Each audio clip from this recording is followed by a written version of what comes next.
오늘의 사연, 지금부터 시작할게요. 안녕하세요. 올해 40살 평범한 남자입니다. 좀 쑥스러운 말이지만 30대 중반까지 장가를 못 가고 있었는데요. 나름대로 남들 다 아는 결혼이라는 걸 저도 한번 해보겠다고 직장 생활했던 내내 월급을 아끼고 모으고 재테크하면서 불리고 열심히 살다 보니 제대로 된 연애는 한 번도 못 해보고 집과 회사만 왔다 갔다 하는 생활 패턴으로 살고 있습니다. 정말 지루해 죽겠습니다.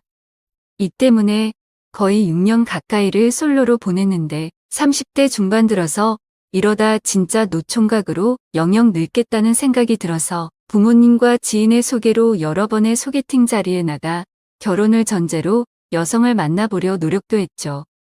나름대로 정말 고군분투하면서 살았던 나날들이라고 봐주시면 되겠습니다. 근데 정말 이상하게도 저는 어떤 여성분들과 만나도 첫 만남에서 모두 끝나버리더라고요. 무엇보다 어느 정도 나이가 있다 보니까 노골적으로 결혼에 대한 이야기가 나오기도 하고 그러기 위해서는 각자가 가지고 있는 재력이 어느 정도인지도 숨김없이 물어보는 분위기였어요. 자동차는 있냐부터 시작해서 집은 몇 평 정도 되냐는 걸 처음부터 물어보기도 하고 가족관계나 심지어 유전적으로 어떤 병이 있는지 가족력까지 물어보더라고요.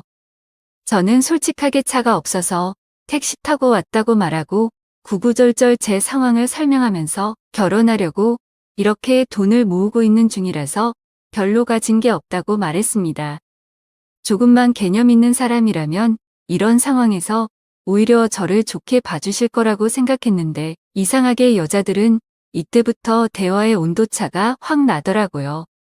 마치 제가 결혼할 준비가 하나도 안 된 사람 취급하면서 말입니다. 오히려 저 같은 사람이 진짜 결혼할 준비가 된 사람이라고 생각하는데 말이죠.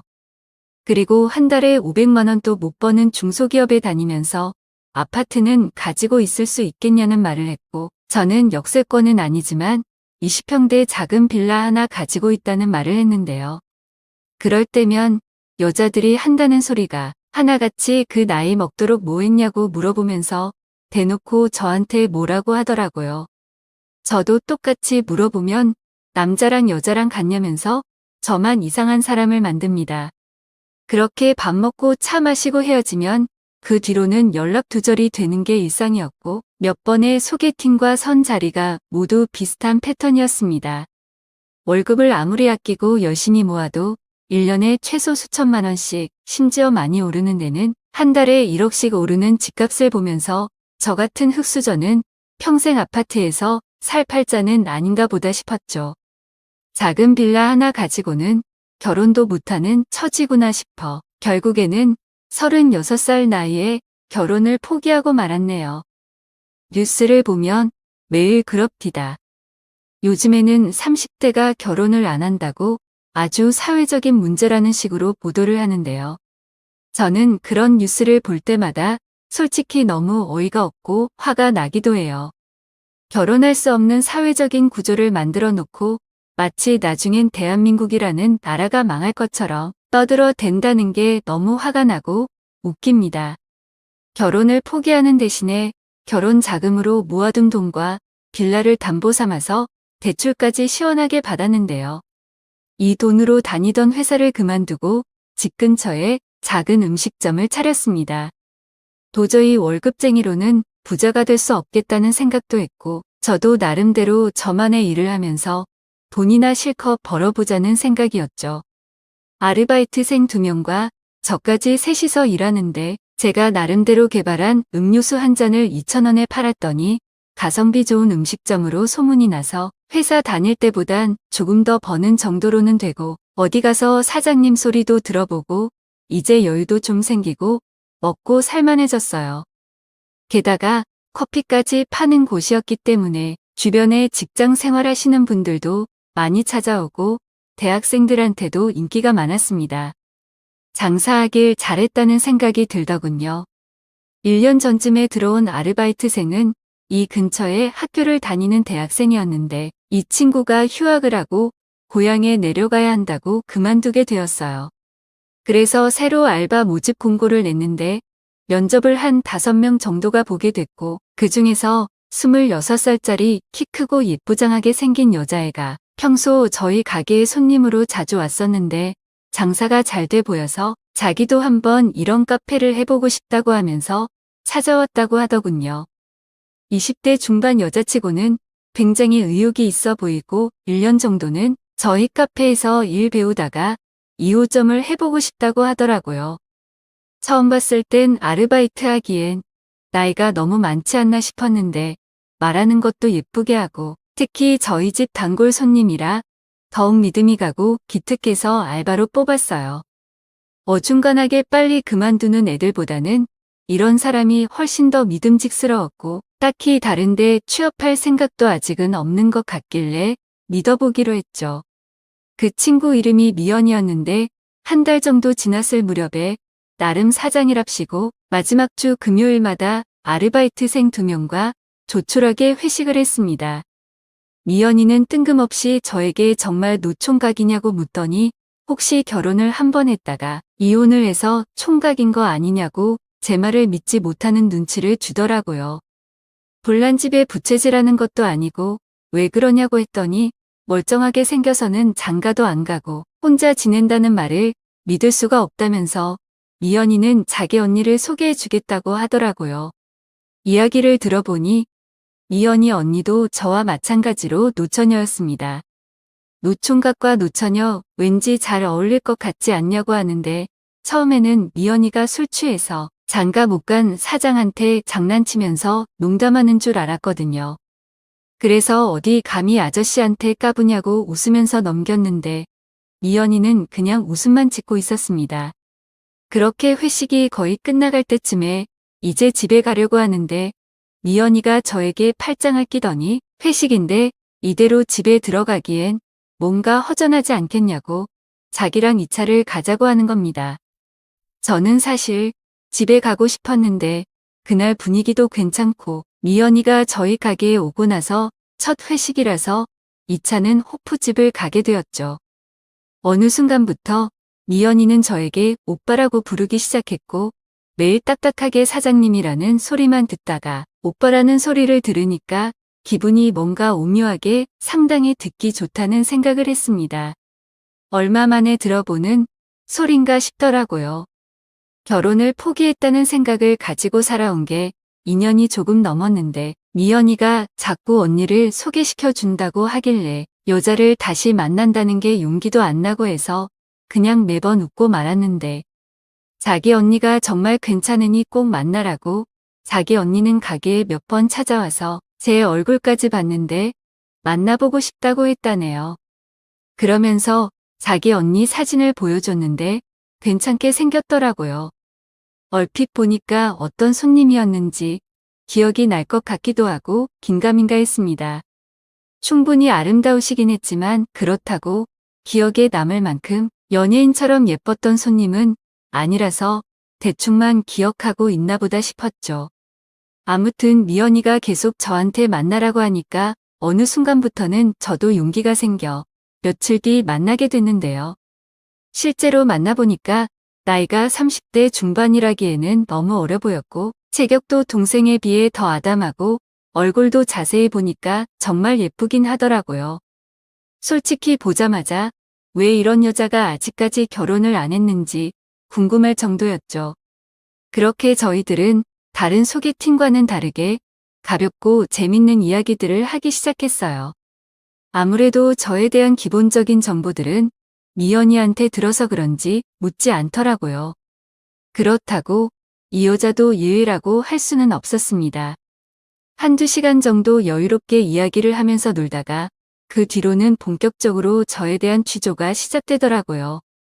어디 사는지, 집은 몇 평인지, 전세인지, 매매인지, 학력은 어떻게 되는지, 월수입 그리고는 취미가 무엇인지, 쉬는 날에는 무얼 하는지, 밥은 어떻게 해먹는지 등 이것저것 깨알같이 물어오기 시작했어요. 굉장히 디테일하게 물어보길래 거짓말이라도 하면 큰일 날 것 같아 솔직하게 다 이야기를 해드렸죠.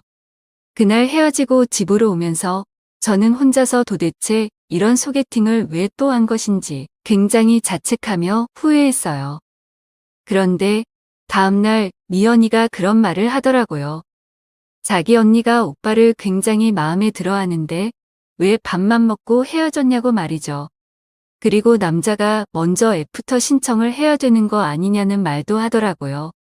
자기 언니는 저를 한번 만나보고 싶어 한다는 소리에 점점 늙어가는 저의 나이가 갑자기 생각나서 제가 먼저 연락을 해보기로 했어요. 어차피 미연이네 언니는 저한테 관심이 많았으니까 별로 어렵지 않게 연애를 할 수 있었습니다. 미연이의 언니 주연이는 저를 마음에 들어했던 것만큼이나 저에게 평소에도 잘해줬고 매사에 저를 많이 배려해줬으며 낮이든 밤이든 적극적으로 저를 행복하게 만들기 위해 노력했어요. 뭐라고 해야 할까요? 30대 중반 여자의 노련함이 조금 느껴졌다고나 할까요? 아무튼 저는 상당히 마음에 들었어요. 만나면 만날수록 저에게 새로운 매력을 보여주는 그런 여자였죠. 때로는 자기 혼자 입으로 처음부터 끝까지 모든 걸 다 아는 적극성도 가지고 있었으니까요. 그리고 1년 조금 안 되게 예쁜 만남을 이어오다 저희 둘은 결국 결혼에 꼴이 나게 되었습니다. 이 정도 여자라면 충분히 결혼해도 괜찮겠다는 생각이 들어서 하기도 했고 나이가 드니까 여자를 별로 깐깐하게 보지 않게 되더라고요. 그냥 대충 이 정도 여자면 괜찮겠다 하는 그런 가벼운 마음도 솔직히 없잖아 있었어요. 그 여자가 그 여자고 그 여자가 그 여자고 자꾸 이런 생각이 들었던 거예요. 결혼하면 모든 게 다 좋아질 줄 알았는데 연애할 때 번번이 싸웠던 일 중에 하나가 결혼하고 나서도 저희 사이에 충돌을 가지고 왔어요. 와이프는 주말에는 둘이서 어딜 꼭 가야 하고 뭘 해야만 되고 집에 있는 건 데이트가 아니라고 자꾸 밖으로 나가자고 하는 건데요. 저는 가게를 하다 보니 주말에 아내와 놀아주려면 주말 아르바이트를 또 뽑아야 하고 오래간만에 쉬는 날이면 집에서 늦잠도 자고 편안하게 누워서 쉬고 싶은데 결혼하면 서로 양보하고 달라지겠지 싶었는데 달라진 게 하나도 없네요. 또 고집은 어찌나 센지. 사소한 것이라도 자기 말대로 해주지 않으면 집안이 난리가 납니다. 차라리 노처녀로 늙어 죽게 가만히 놔두지 왜 자기한테 결혼하자고 했냐면서 자기가 조금만 마음에 들지 않으면 친정으로 가버립니다. 아마 결혼하고 3일에 하루 정도는 자기 친정에서 지낸다고 보면 될 겁니다. 자기가 무슨 공주님이라도 된 줄 알아요. 확 그냥 인어공주라서 영영 바다로 가버렸으면 좋겠는데 그렇게 할 수도 없고 게다가 아내와 싸움이 일어나면 항상 처제가 저한테 찾아와요. 가끔씩은 형부라고 부르기도 하고 가끔씩은 오빠라고 부르기도 하고 자기 마음대로 저를 부르는 우리 처제 미연이는 매일 저한테 참아라고 말하기만 하죠. 아내와 다툼이 늘어날수록 처제와 단둘이 만나는 시간이 많아졌고 아내가 친정에서 자고 오는 날은 처제가 우리 집에 와서 저녁도 챙겨주고 청소도 해주고 술 친구도 되어줘서 함께 한잔하면서 아내의 빈자리를 채워줬어요. 이런 시간이 거듭될수록 성격 더러운 아내와는 점점 멀어졌고 저랑 대화가 잘 통하고 착한 처제와는 더욱 가까워지게 되었죠. 서로의 고민에 대해서도 서스럼 없이 말할 수 있고 이러면 안 되는데 싶을 정도로 처제와 가까워지고 있다는 게 느껴지더군요. 한 번은 처제가 술 취해서 한다는 소리가 오빠가 힘들어할 때마다 언니를 소개해 준 게 너무 미안해요라는 말을 하는데 자기는 오빠 같은 남자랑 결혼하면 한 번도 안 싸우고 행복하게 잘 살 수 있을 것 같다는 말을 하더라고요. 그 말을 들으니까 가슴이 뭉클하기도 하고 생각이 참 많아졌어요. 아르바이트생이었던 미연이가 저에게 저런 고백 아닌 고백을 하니까 저도 참 마음이 싱숭생숭했던 거죠. 하루는 화장실이 너무 급해서 서서 볼일 본 것 때문에 아내가 그날로 친정에 가 3일째 집에 들어오지 않자 처제가 연락이 와서는 저녁 밥 챙겨주러 갈 테니 밥 먹지 말고 집으로 오랍니다. 밤 9시쯤에 퇴근하고 집으로 갔더니 그녀가 집안 청소도 해놓고 밀린 빨래까지 찾아내서 해놓고 저녁 밥상까지 차려놨더군요. 세상에 이런 천사가 또 없습니다. 반주로 술도 한잔하는데 그날따라 처제가 제 옆으로 다가와서는 제 기분을 풀어주려는지 평소보다 애교도 많이 부리고 즐거운 술자리를 이어갔어요. 정신없이 퍼마시다가 어느 순간부터 기억이 안 나는데 아침에 깨어나 보니 제 옆에 그녀가 잠들어 있는 겁니다. 정말 가슴이 철렁거렸던 건 저랑 미연이가 실오라기 하나 걸치지 않았던 상태라는 점이었어요. 상상도 할 수 없는 일이 벌어진 거예요.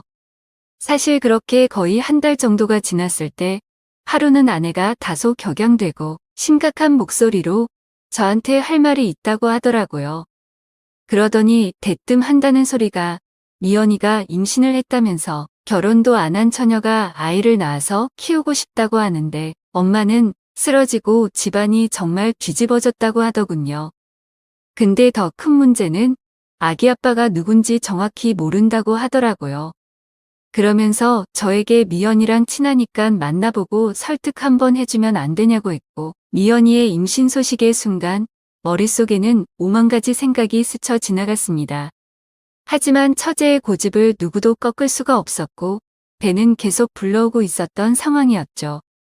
미연이가 출산과 가까워진 어느 날 저희 장인 장모님이 저희 부부를 보자고 하시더니 아이가 태어나면 거두어줄 수 없겠냐는 말씀을 하셨고 처제가 고집을 부려 아이를 낳을 수밖에 없는 상황이 되었다고 하네요. 미혼모도 좋으니 혼자 키우겠다는 처제의 고집 때문에 이제는 어쩔 수 없이 낳아야 하는 상황이랍니다.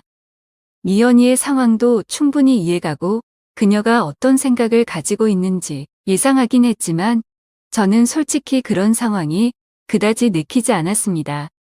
입양 절차도 없이 그냥 저희 아이로 호적에 올리면 어떻겠냐고 했는데 집안 어른들이시니 면전에서 차마 거절하지는 못하고 생각해보겠다 말씀드리고 시간을 조금 달라고 했지요.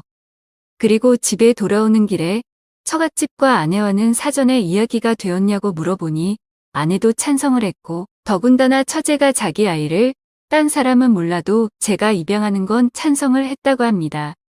사실 아내는 아이를 갖기 힘든 몸 상태라 결혼 전부터 저희 부부가 서로 합의하여 자식을 포기하는 조건으로 결혼을 했었습니다. 저희 집엔 비밀로 했지만 처가 식구들은 당연히 다 아는 사실이고요. 그래서인지 아내도 아이를 많이 원하는 것 같은 눈치예요. 그리고 얼마 전에 미연이에게 연락이 왔더군요. 자기 아이를 오빠가 꼭 입양해줬으면 좋겠다고요. 솔직히 무섭기도 하고 두렵기도 해서 처제에게 아이 아빠가 누구냐고 단 한 번도 물어보질 못했네요. 미연이도 아마 모든 걸 알고 있지만 괜히 말을 하지 않는 것 같다는 생각도 들고 제가 곤란해지는 상황을 방지하기 위해서 일부러 말을 아끼고 있는 건 아닐까 싶기도 해요. 제가 입양해서 키우는 게 맞는 거겠죠? 아무리 생각해도 정말 쉬운 결정이 아닌 것 같아요. 제가 어쩌다가 이런 실수를 다 했나 싶네요. 오늘 준비한 사연은 여기까지입니다. 이야기 재밌게 들으셨다면 좋아요 한 번씩 부탁드리고요.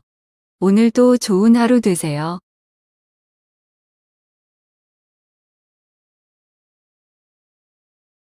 서울의 봄밤이었다.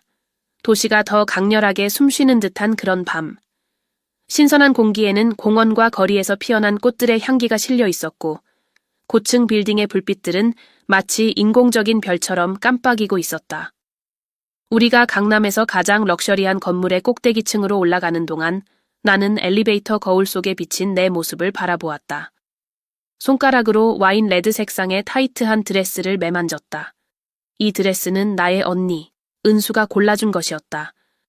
언니는 내 옆에 서 있었고 늘 그렇듯 완벽해 보였다. 그녀의 긴 검은 머리는 자연스럽게 흩날리고 있었으며 블랙 드레스는 그녀의 몸을 완벽히 감싸고 있었다. 나와는 달리 나는 늘 조금 긴장한 듯한 모습을 보였지만 은수는 어떤 공간에서도 모든 것을 장악하는 자신감을 가지고 있었다. 그녀는 나를 향해 차분한 미소를 짓고는 낮은 목소리로 말했다. 긴장하지 마, 지윤. 그냥 재미있는 밤일 뿐이야. 하지만 나는 그게 단지 재미있는 밤만은 아니라는 것을 알고 있었다.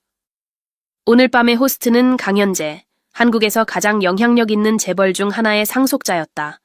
그는 그의 지능과 카리스마, 그리고 그를 둘러싼 신비로움으로 유명했다. 그의 이벤트는 독점적이고 제한적이며 모든 디테일이 예술 작품처럼 기획되었다. 초대장을 받은 것 자체가 이미 특별한 일이었고 그 안에서 벌어질 일은 예측하기조차 어려웠다. 엘리베이터 문이 열리자 지금까지 내가 본 것 중 가장 인상적인 펜트하우스가 모습을 드러냈다. 공간은 넓었고 유리로 된 벽이 아래 도시의 황홀한 정형을 한눈에 보여주고 있었다. 인테리어는 미니멀하지만 고급스러웠으며 우아한 가구와 친밀한 분위기를 연출하는 조명이 돋보였다. 강현재는 방 중앙에서 우리를 기다리고 있었다. 그는 대리석 테이블에 기대어 서 있었고 이미 와인이 채워진 2잔이 놓여 있었다. 그는 몸에 딱 맞는 블랙 슈트를 입고 있었는데 살짝 풀린 셔츠 깃이 약간의 캐주얼함을 더하며 그의 매력을 더욱 부각시키고 있었다. 어서 오세요, 지윤 씨, 은수 씨. 그의 목소리는 낮고 권위가 느껴졌다. 와주셔서 기쁩니다. 그는 우리에게 잔을 건네며 환영의 인사를 했다. 그의 손이 잠깐 내 손에 닿았을 때 심장이 빠르게 뛰는 것을 느꼈다. 그의 눈빛은 강렬했고 마치 내 안을 꿰뚫어 보는 듯 했으며 그의 입계는 희미한 미소가 맴돌고 있었다. 오늘 밤 특별한 것을 준비했습니다. 그는 말했다. 그의 말이 끝나자 내 등줄기를 따라 전율이 흘렀다. 우리는 부드러운 소파에 앉았고 현재는 와인을 더 따라주며 대화를 시작했다. 그의 이야기는 마치 음악처럼 자연스럽게 흘러갔다. 그는 여행, 미술 시장, 그리고 독특한 경험을 창조하는 것에 대한 자신의 열정을 이야기했다. 그의 목소리는 최면을 거는 듯했고 겉으로 보기엔 평범한 주제처럼 보였던 이야기 속에서도 그의 눈빛은 묘한 강렬함으로 나를 당황하게 했다. 은수는 언제나처럼 여유로웠다. 그녀는 그의 이야기에 웃음을 터뜨리며 도발적인 댓글을 던지기도 했고 자신이 어디에 있고 무엇을 원하는지 정확히 알고 있는 듯한 모습을 보였다. 반면 나는 호기심과 긴장감 사이에서 갈팡질팡하고 있었다. 현재가 우리를 바라보는 눈빛에는 알 수 없는 무언가가 있었고 그것은 내 심장을 두근거리게 하며 마치 그가 이미 그날 밤의 결말을 알고 있는 것처럼 느껴졌다.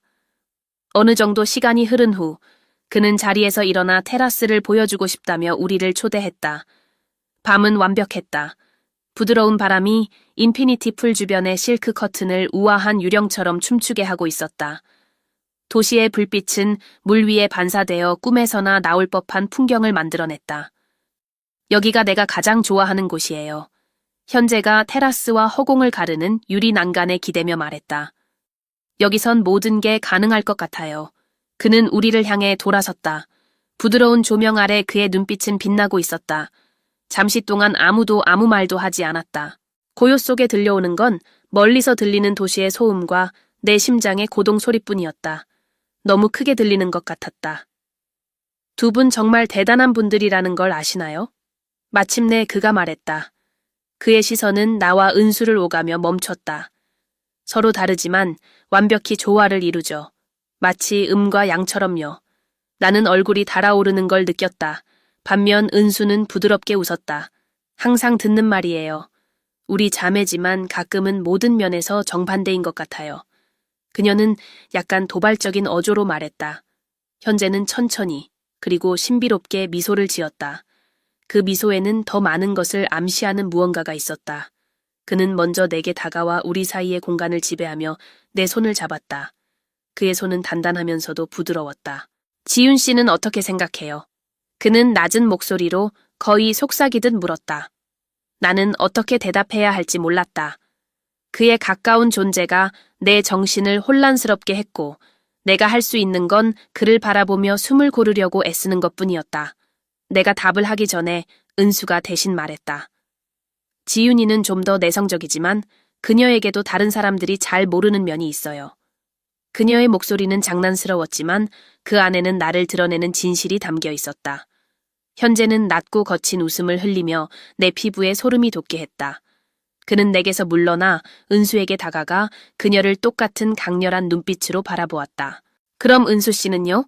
제가 그 면을 더 알고 싶다면 아니면 두 분의 모든 면을 알고 싶다면 어떻게 하실 건가요? 공기가 더 무겁게 느껴졌다. 불편하면서도 거부할 수 없는 긴장이 감돌았다. 나는 은수를 바라보며 그녀의 반응을 기다렸지만 그녀는 도전과 호기심이 섞인 눈빛으로 미소만 지었다. 현재는 한 걸음 뒤로 물러서며 수영장 쪽으로 우리를 손짓해 불렀다. 물은 잔잔했고 조명은 거울처럼 완벽한 반사를 만들어냈다. 그는 수영장 가장자리로 무릎을 꿇고 물 표면을 손으로 가볍게 스쳤다. 그리고 다시 우리를 바라보며 말했다. 어떤 경험은 한 번밖에 할 수 없어요. 그는 말했다. 저를 믿으시겠어요? 나는 어떻게 대답해야 할지 몰랐다. 심장이 너무 빨리 뛰어 그가 내 심장 소리를 들을 것만 같았다. 은수는 항상 그렇듯 용감하게 첫 발을 내디뎠다. 그건 경우에 따라 다르죠, 현재 씨. 그녀의 목소리는 단호했지만 특유의 가벼움을 잃지 않았다. 정확히 무슨 생각을 하고 계신 건데요? 그는 미소 지었고 그 미소는 아무것도 드러내지 않으면서도 모든 것을 약속하는 듯했다. 그 순간은 영원히 지속될 것 같았고 나는 다음에 벌어질 일이 무엇이든 그 밤이 내 기억 속에 영원히 남을 것임을 알았다. 은수는 수영장 쪽으로 몇 걸음 더 다가갔다. 그녀의 자신감은 그녀의 모든 움직임에서 뚜렷이 드러났다. 그녀는 현재 옆에 멈춰 섰고 마치 수수께끼를 풀려는 듯 그를 바라보았다. 그는 여전히 완전히 편안해 보였고 모든 것을 통제하는 동시에 자연스럽게 순간이 흐르도록 내버려 두는 듯했다. 무슨 생각을 하고 있는 건가요? 현재는 그녀의 질문을 반복하며 마치 말을 음미하듯 말했다. 두 분을 도전하게 하는 무언가요. 두 분을 연결시키는 무언가. 두 분은 정말 매력적이에요. 각자의 강점과 신비로움이 있고 두 분이 함께 있을 때는 무시할 수 없는 에너지가 느껴져요. 나는 숨이 막히는 듯했다. 그는 우리를 너무도 친밀하고 직접적으로 이야기하고 있었다. 그의 말은 나를 완전히 드러낸 듯한 기분을 들게 했지만 동시에 나 안에서 어떤 호기심과 끌림을 불러일으켰다. 내가 한 번도 경험해보지 못한 감정이었다. 은수는 부드럽게 웃으며 팔짱을 끼고 고개를 옆으로 기울였다. 그리고 당신은 그 에너지를 탐구할 적임자라고 생각하나요? 그녀는 도전하듯 물었다. 현재는 바로 대답하지 않았다. 대신 그는 일어서서 그녀에게 다가갔다. 그의 시선은 흔들림이 없었고 이어지는 침묵은 아직 결정되지 않은 무언가의 무게를 담고 있었다. 내가 아니면 그걸 할 사람은 없다고 생각해요. 그의 목소리는 낮았지만 확신으로 가득 차 있었다. 나는 그들 사이의 상호작용을 바라보며 시선을 뗄 수 없었다. 그들이 연결되는 방식에는 무언가 최면에 걸릴 듯한 매력이 있었고 그것은 마치 그들만 이해할 수 있는 조용한 게임처럼 보였다. 그런데 뜻밖에도 현재가 나를 향해 돌아섰다. 그의 눈이 내 눈과 마주쳤고 그 순간 나는 우리 주변의 모든 것이 사라진 듯한 느낌을 받았다. 마치 그가 나를 무언가로 초대하는 것 같았다. 내가 준비되었는지조차 알 수 없는 무언가로. 지윤, 그가 말했다. 내 이름이 그의 입술에서 흘러나오는 것은 마치 멜로디 같았다. 그리고 당신은요? 지금 어떤 기분이에요? 나는 대답하려고 입을 열었지만 아무 말도 나오지 않았다. 내 안에서 소용돌이치는 감정을 어떻게 말로 표현할 수 있을까? 설렘, 긴장, 호기심, 그리고 그 외의 무언가. 내가 정의할 수 없는 무언가. 내가 무언가를 말하기도 전에 은수가 끼어들었다. 항상 내가 조금 더 용기를 낼 필요가 있다고 느낄 때 그녀가 하던 대로. 지유는 흥미로워하고 있어요. 하지만 너무 소심해서 그걸 인정하진 못하죠. 그녀는 장난스러운 미소를 지으며 말했다. 항상 그랬어요. 하지만 오늘 밤은 그녀가 안전지대를 벗어나기에 좋은 기회인 것 같네요. 나는 그녀를 바라보았다. 놀랍기도 하고 약간 화가 나기도 했지만 마음속 깊은 곳에서는 그녀가 옳다는 것을 알고 있었다. 내 일부는 도망치고 싶었지만 또 다른 부분 내가 좀처럼 드러내지 않는 그 부분은 이 순간이 어디까지 갈 수 있을지 보고 싶어 했다. 현재가 나를 향해 손을 내밀었다. 그의 시선은 내게 고정되어 있었다. 나는 망설였지만 거의 무의식적으로 그의 손에 내 손을 얹었다.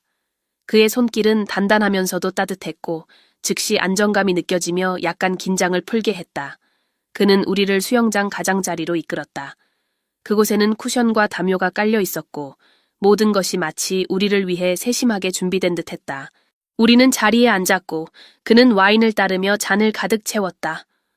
루비처럼 붉은 액체는 주변 조명의 빛을 담아내는 듯했다. 제안하고 싶은 것이 있어요. 그가 말했다. 우리 사이에 앉으며. 우리를 특별한 방식으로 연결해줄 무언가요.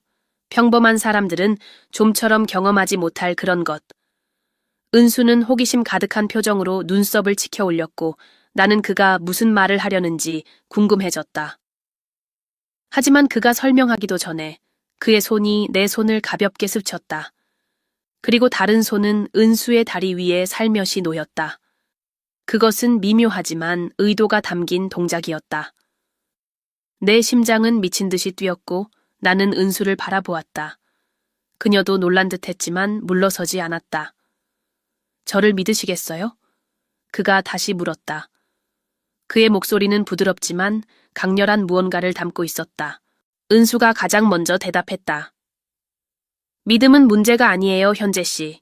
중요한 건 당신이 이게 무엇을 의미하는지 준비가 되어 있느냐는 거죠. 그녀의 질문이 공기 중에 떠돌았고 나는 그녀가 그를 시험하고 있다는 것을 느낄 수 있었다. 그가 어디까지 갈 준비가 되어 있는지 알고 싶어 하는 듯했다. 현재는 단지 미소를 지었을 뿐이었다. 그 미소는 아무것도 드러내지 않으면서도 동시에 모든 것을 암시하는 듯했다. 그는 나를 향해 돌아서며 내 대답을 기다렸다. 나는 그 순간이 얼마나 중요한지, 우리가 여기서 내리는 결정이 모든 것을 바꿀 수 있음을 직감했다. 처음에는 물러나고 싶은 본능이 강했지만 그의 눈에서 느껴지는 무언가 깊고 거의 최면에 걸릴 듯한 그 무언가가 내 발걸음을 멈추게 했다. 네, 믿어요. 나는 말했다. 내 목소리는 예상보다 더 단호했다. 현재의 미소가 더 넓어졌고 그는 자신의 잔을 들어 우리에게 건배를 제안했다. 절대 잊히지 않을 밤을 위해. 우리는 건배를 했고 잔들이 부딪히는 소리가 밤의 고요 속에 울려 퍼졌다. 나는 무엇이 다가오고 있는지 정확히 알 수는 없었지만 이 경험이 독특하고 우리의 삶을 영원히 바꿀 것임을 알았다. 밤은 신비로운 베일에 쌓인 것 같았다. 우리의 건배는 무언가 보이지 않는 것을 굳히는 듯했다. 말로 하지 않은 약속. 이곳에서 벌어질 모든 일이 특별할 것이라는 약속 말이다. 나는 잔을 바라보며 와인이 혀끝을 감싸는 느낌을 음미했다. 그 사이 현재는 방 안을 천천히 움직였다. 모든 상황을 완벽히 통제하고 있다는 듯한 여유로움으로 그는 우리를 세심히 관찰했다. 마치 치밀하게 짜인 연극의 한 장면 같았지만 동시에 예측 불가능한 요소가 가득한 상황처럼. 은수는 언제나처럼 편안해 보였고 약간 도발적인 태도를 보였다. 반면 나는 긴장과 호기심이 섞인 감정에 휩싸여 점점 더 빨라지는 심장 박동을 느꼈다. 현재는 다시 우리에게 다가와 수영장 가장자리에 앉았다.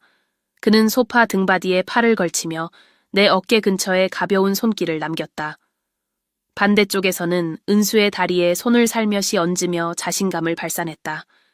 그것은 대담한 동작이었지만 그에게는 마치 세상에서 가장 자연스러운 일처럼 보였다. 제안이 있어요. 그가 말했다. 목소리는 낮고 거의 속삭이는 듯했다. 평범함을 초월하는 무언가요. 단순히 기억에 남을 순간이 아니라 여러분이 자신과 세상을 바라보는 방식을 바꿀 무언가. 은수는 늘 그렇듯 재빠르게 반응하며 몸을 앞으로 기울였다. 그녀의 입계는 도전적인 미소가 걸려 있었다. 흥미롭네요. 하지만 저는 게임은 좋아하지 않아요, 현재 씨. 생각하는 게 있다면 빨리 말해요. 그는 낮고 울림 있는 웃음을 터뜨렸다. 그 웃음은 우리 주위를 둘러싼 공기를 진동시키는 듯했다. 이건 게임이 아니에요, 은수 씨. 자유에 대한 이야기죠. 신뢰, 그리고 우리가 억제된 것을 내려놓았을 때 벌어지는 일들에 대한 이야기. 그가 말하는 동안 우리 주변의 시간이 느려지는 것 같았다. 배경에서 흐르던 부드러운 음악조차 사라진 듯했고 남은 것은 그의 숨소리, 우리의 숨소리, 그리고 공기 중에 떠도는 거의 들리지 않는 긴장의 울림뿐이었다. 그는 내 손을 다시 한번 스쳤다. 이번에는 물러서지 않았다. 그에게는 사람을 끌어당기는 무언가가 있었다. 다른 곳을 바라보는 것이 불가능할 정도로. 그가 고개를 돌려 내 눈을 마주했을 때 그의 눈빛은 내 숨을 멎게 할 정도로 강렬했다. 지윤 씨, 당신은 언니와 정반대예요. 조용하지만 내면에 잠재된 열정이 가득해요. 아무리 숨기려 해도 보입니다. 그런데 왜 망설이고 있는 거죠? 나는 입을 열어 대답하려 했지만 은수가 먼저 말했다. 망설이는 게 아니에요, 현재 씨. 지윤이는 그냥 약간의 자극이 필요할 뿐이죠. 그리고 그건 당신이 잘할 것 같네요. 현재는 다시 미소를 지었다. 하지만 이번 미소에는 무언가 달랐다. 그의 눈에는 목표를 완전히 달성했다는 듯한 확신이 담겨 있었다. 그럼 자극을 줘봅시다. 그가 낮게 말했다. 그 순간 모든 것이 변화하기 시작했다. 현재가 일어나 우리 둘에게 손을 내밀었다. 은수는 망설임 없이 그의 손을 잡았고 그녀의 흔들리지 않는 자신감은 모든 동작에서 드러났다. 나는 잠시 주저했지만 그의 표정에서 느껴지는 무언가가 나를 용기를 내게 했다. 마침내 그의 손을 잡았을 때 온몸을 관통하는 듯한 따뜻한 열기가 느껴졌다. 그는 우리를 테라스 중앙으로 이끌었다. 그곳에는 쿠션과 담요로 편안하게 꾸며진 공간이 있었다. 도시의 정형은 이제 훨씬 더 멀게 느껴졌고 우리는 마치 세상과 단절된 거품 속에 있는 것 같았다. 이 순간을 기억하세요. 그가 말했다. 그의 목소리는 거의 최면을 거는 듯한 울림이 있었다. 왜냐하면 이런 순간은 다시 없을 테니까요. 그가 앞으로 몸을 기울였을 때 무언가 일어날 것처럼 보였지만 예상치 못한 일이 발생했다. 단단한 발소리가 테라스에 울려 퍼졌다. 현재가 재빨리 고개를 들었고 우리 둘도 그 소리가 나는 방향으로 몸을 돌렸다. 길고 검은 머리에 날카로운 눈빛을 가진 키 큰 여성이 우리 앞에 나타났다. 그녀는 이 고급스러운 환경의 일부인 것처럼 완벽하게 차려입었지만 그녀의 자세에서는 권위가 느껴졌다. 현재는 놀란 듯 보였지만 당황하지는 않았다. 혜진? 여기서 뭐 하는 거야? 그는 급히 일어나며 물었다. 그녀는 팔짱을 낀 채 장면을 분석하는 듯한 눈길로 우리를 바라보았다. 그녀의 눈에는 좌절감과 어쩌면 아픔이 섞여 있는 듯 했다. 내가 그걸 물어야겠네요, 현재. 당신은 비즈니스 회의에 있다고 했는데 당신의 비즈니스 정의가 꽤 바뀌었나 보군요. 나와 은수는 혼란스러운 눈빛을 교환하며 무슨 일이 벌어지고 있는지 이해하려고 애썼다. 현재가 무언가 말하려 했지만 혜진이 차가운 웃음으로 그의 말을 잘랐다. 그들에게 말하지 않았군요, 그렇죠? 그녀는 우리를 똑바로 쳐다보며 말했다. 당신이 약혼자라는 걸, 이 모든 게 그저 또 다른 당신의 모험일 뿐이라는 걸요. 그녀의 말은 마치 복부를 강타하는 것 같았다. 나는 얼굴에서 피가 빠져나가는 듯한 느낌을 받았고 은수는 갑자기 일어나더니 놀라움에서 분노로 빠르게 표정이 바뀌었다. 사실이야? 은수가 날카롭게 물었다. 그녀의 시선은 현재를 향하고 있었다. 현재는 머리를 손으로 쓸어 올리며 명백히 불편해 보였다. 그는 입을 열어 대답하려 했지만 은수가 한 발 앞으로 나서며 그의 말을 가로막았다. 그녀의 목소리는 날카롭고 단호했다. 다른 사람이 있다는 걸 알면서도 우리를 여기에 데려온 거야? 거짓말한 거야, 현재. 혜진은 앞으로 한 발 나섰고 그녀의 시선은 여전히 그를 고정하고 있었다. 이런 짓을 하는 건 이번이 처음이 아니죠. 하지만 믿어요, 이번이 마지막일 겁니다. 우리가 반응하기도 전에 그녀는 주머니에서 다이아몬드 반지를 꺼내더니 바닥에 던졌다. 반지는 몇 번 튕기더니 수영장으로 떨어져 물속으로 사라졌다. 마치 호수에 돌을 던진 것처럼. 뒤따른 침묵은 무거웠고 복잡한 감정들로 가득 차 있었다. 현재가 말을 꺼내려 했지만 은수가 다시 그를 가로막았다. 그녀는 내 손을 잡고 나를 끌어당기며 말했다. 가자, 지윤. 여기서 더 이상 시간을 낭비할 필요 없어. 나는 언니를 따라갔다. 방금 전에 일어난 모든 일들로 머릿속이 어지러웠다. 엘리베이터가 우리를 다시 1층으로 데려가는 동안 나는 안도감과 실망감이 뒤섞인 감정을 느꼈다. 특별할 것 같았던 밤이 이렇게 끝날 줄은 몰랐다. 그럼에도 불구하고 나는 이 밤을 절대 잊지 못할 것임을 알았다.